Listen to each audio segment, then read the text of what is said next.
गई भवानी खेल पंडरी मोला आ गई भवानी खेल पंडरी ए खेल पंडर खेल पंडर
देव शक्ति देवी माँ जो कि भाव के रूप में साक्षात हमें दर्शन दिए, हम अपने आप को सौभाग्यशाली समझते हैं। जो कि देवी माँ देवी शक्ति जो कि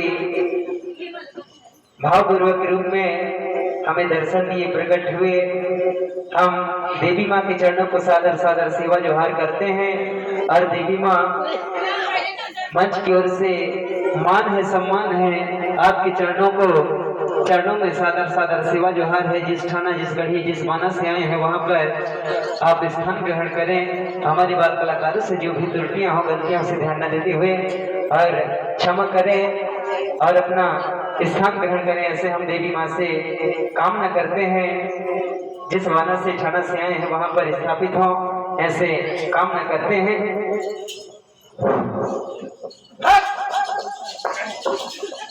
पंडित कैसे? ये पंडित हाँ जल्दी लान और मार गोड़ धवा, लागत हूँ। जल्दी लान के मार गोड़ धवा, और नहीं तो और मैं खटिया खड़े बिस्तर गोल कर दे। जल्दी लान का मतलब हो जल्दी लान। अरे लागत हो ना। जल्दी राम को धवा तो रह तो कर नहीं इधर लगा ऊपर रुको ही बढ़ाई तब तो बिगाड़ की धरी से बढ़ाई काहे बिगाड़ी हूँ मैं? अरे तो कांच के थाली में न धवाते असना नहीं बता तो पहले से। और नहीं तो परात में धवाती असना धवा तो बताया तू पहले से था। बिगाड़ के धरे तब तो हम बिगड़ गए ए पंडित काहे? देख तो आँखी नहीं फूट गया है तो रात फुट गई थी तो हड्डी थी हर जगह किनारा मार नहीं तवा। मोर तो रैन खुल गए हो काहे रात खुल गए? पूरा पक्की टोला देख के ठंडी है तो रात की बकस को नहीं दिखत हो। गोरा फूल करन दिया पूरा गाड़ा सराई तक कुछ है चिकले चिकले रेंगा ता देखा तब ऐसे नहीं दिखा। और ये परस